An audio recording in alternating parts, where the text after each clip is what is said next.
teman-teman sekalian, ketemu lagi di YouTube channel Dosen Daily.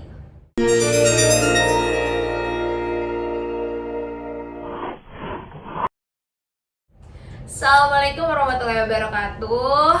Ketemu lagi setelah sekian lama nggak update video karena memang kesibukan di kampus yang cukup menyita waktu ya. Kali ini akan ada perbedaan dari episode sebelumnya, selain karena pergantian lokasi ya, seperti yang teman-teman lihat di belakang. Materinya juga akan sedikit membahas tidak hanya tentang dosen. Kalau kemarin kalian teman-teman bisa lihat banyak banget yang membahas seputar dosen. Kali ini aku mau ngebahas tentang mahasiswa, khususnya untuk mahasiswa baru. Nah, teman-teman, kenapa kali ini aku ngangkat tentang mahasiswa baru? Karena kebetulan di kampus, di tempat aku mengajar di Universitas Trisakti, aku menjadi dosen wali untuk angkatan baru, yaitu angkatan 2022.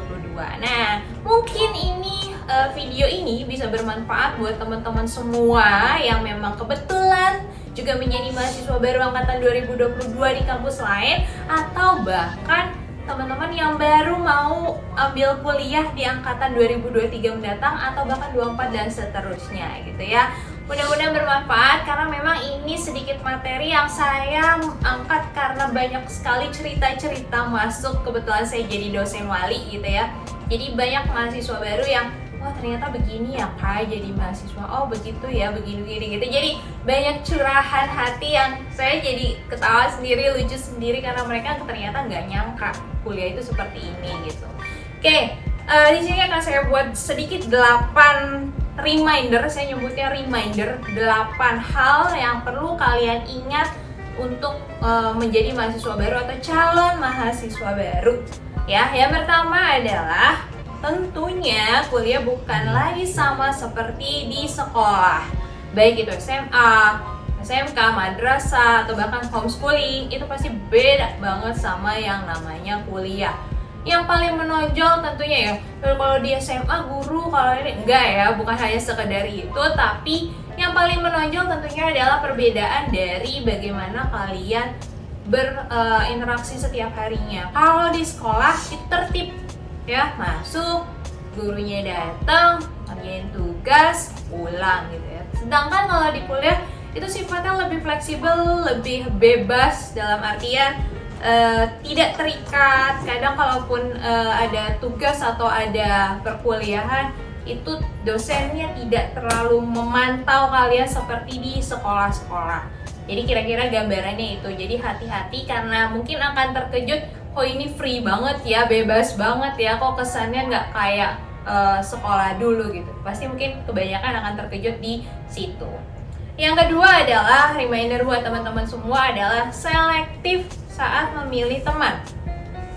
Selektif di sini bukan berarti milih-milih teman yang wah ini kayak ini kurang mampu apa, enggak ya, bukan hal seperti itu yang maksudnya selektif, tapi pilih teman yang bisa memang membuat kalian semangat dan termotivasi dalam menyelesaikan kuliah kalian ya. Bukan berarti harus berteman dengan teman-teman yang ambis, enggak, tapi pilih teman-teman yang emang bikin kalian semangat gitu. Karena hati-hati, pertemanan yang kurang baik atau mungkin temennya santai, kalian jadi kebawa santai gitu. Atau bisa juga kalian tiba-tiba dapat tugas kelompok yang temennya tuh kurang asik atau justru maaf pemalas gitu ya. Jadi boleh bergaul dengan siapa aja, tapi untuk yang memang dekat sekali, teman yang untuk pergaulan sangat-sangat dekat tiap harinya, pilih yang emang teman-teman bisa membawa kalian termotivasi untuk menyelesaikan studi lebih cepat atau bahkan tepat waktu gitu ya teman-teman. Kemudian yang ketiga, selain mencari hubungan atau relasi baik dengan mahasiswa sesama teman, yang ketiga adalah dengan dosen tentunya ya. Karena saya dalam sisi sebagai seorang dosen, tentu ada beberapa hal yang memang dosen tuh pengennya kayak gitu. Contohnya misalnya kalian mengambil 8 mata kuliah di semester 1 ini. Tentunya akan ada kira-kira 8 dosen dengan karakter yang berbeda-beda. Kalian harus adaptasi dengan 8 dosen tersebut gitu. Jadi misalnya ada yang dosen ternyata emang dia kalau datang ke kampus atau ke kelas tidak tepat waktu, tapi orangnya strict banget gitu untuk tugas.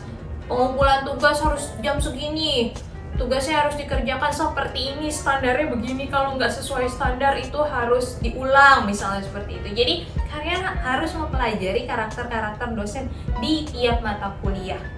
Kebanyakan dosen tentunya senang ya sama mahasiswa yang emang dengerin dia ngomong. Pertama misalnya saat ngejelasin, kalian benar-benar kritis, benar-benar mendengarkan gitu. Kritis bukan sok kritis yang sok asik gitu ya, sok cari muka dosen, bukan, tapi benar-benar serius dalam perkuliahan gitu. Atau bahkan responsif, mau bertanya atau dosennya nanya kalian menjawab. Karena kadang dosen tuh, apalagi khusus kalian yang mahasiswa baru ya, mahasiswa semester 1, nggak peduli jawabannya salah, yang penting responsif, kelasnya hidup, ada interaksi, tidak dia cuma ngomong satu arah. Jadi kalian mumpung masih semester 1, waktunya untuk mengeluarkan apapun yang ternyata pendapat kalian siapa tahu memang benar, tapi kalau salah pun ya nggak masalah, yang namanya belajar apalagi semester 1 gitu ya. Kemudian bagaimana mengumpulkan tugas, dosennya standarnya segini, kalian jangan ngumpulin segini, harusnya dikerjakan atau dikumpulkannya besok, kalian minta tengah waktunya dimundurin misalnya, ya nggak ada ya, no excuse. Tentunya karakter-karakter kayak gitu harus kalian buang jauh-jauh. Minta dong waktunya diperpanjang, tugasnya jangan banyak-banyak. No, tidak akan bisa, karena yang namanya kuliah memang seperti itu.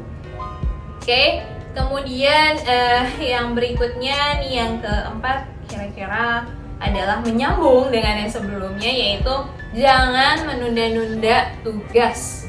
Nah, ini buat teman-teman yang mungkin di masa sekolahnya kebetulan sekolahnya nggak banyak PR, atau bahkan mungkin suka menunda-nunda H-1 atau bahkan sebelum masuk nyalin PR ya teman. Nah, itu hati-hati, karena di kuliah balik lagi, kalau kalian ngambil 8 mata kuliah berarti ada 8 tugas yang harus kalian kerjakan. Jadi jangan sekali-sekali menunda-nunda, apalagi waktu yang tadi di awal saya bilang kuliah itu waktunya lebih free, lebih fleksibel, kalian yang mengatur sendiri, bukan institusi yang mengatur kalian gitu.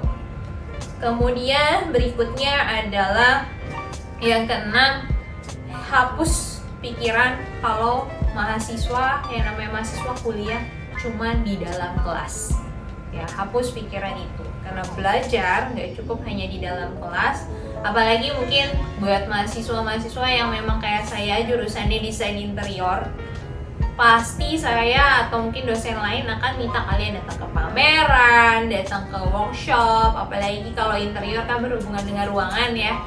Datang ke mall gitu ya, sekalian refreshing, datang ke cafe atau staycation ke hotel, sekalian ngelihat suasana ruangnya. Nah, itu adalah part of pembelajaran. Jadi hapus pikiran bahwa kuliah, masuk kelas, pulang, ya udah selesai namanya belajar, karena belajar bisa di mana aja. Oke, yang berikutnya adalah menjaga kesehatan baik fisik maupun mental ya. Ini saya sedikit aja menyinggung karena banyak juga ya kasus-kasus di Indonesia yang ternyata mahasiswa stres, apalagi mahasiswa-mahasiswa baru yang lingkungan kuliahnya itu penuh dengan mahasiswa prestasi atau berambisi gitu ya. Mahasiswa ambisi itu tidak selamanya jelek loh, bukan berarti jelek, justru bagus, tapi bagaimana kalian menghadapinya gitu. Jangan sampai itu jadi pressure, jadi tekanan, karena akan menjadi suatu hal yang ya merusak mental kalian sendiri gitu. Jadi jaga kesehatan baik fisik maupun mental, karena kuliahnya 4 tahun, kalau tepat waktu kalian nggak mau kan seperti itu sama 4 tahun. Jadi tips berikutnya yang ketujuh adalah berhubungan dengan kesehatan mental. Kalau kampus kalian itu banyak kegiatan, apalagi kegiatan-kegiatan non-akademis, ikutin dalam artian bersenang-senang, bukan berarti kuliah harus belajar terus. Apalagi di kampus saya di Fakultas Nirupa dan Desain Trisakti, itu banyak kegiatan mahasiswa yang tujuannya menghilangkan stres, kegiatan musik, mural ya, ngelukis bareng, ngegambar bareng, refreshing, kunjungan, jalan, workshop gitu ya. Jadi bersenang-senang itu boleh banget kalau kalian udah mulai jenuh dengan tugas, tapi hati-hati jangan lupa dengan yang harus kalian kerjakan atau selesaikan.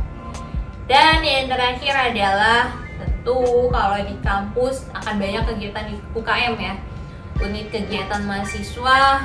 Kalau di sekolah mungkin ekskul gitu, ekstrakurikuler.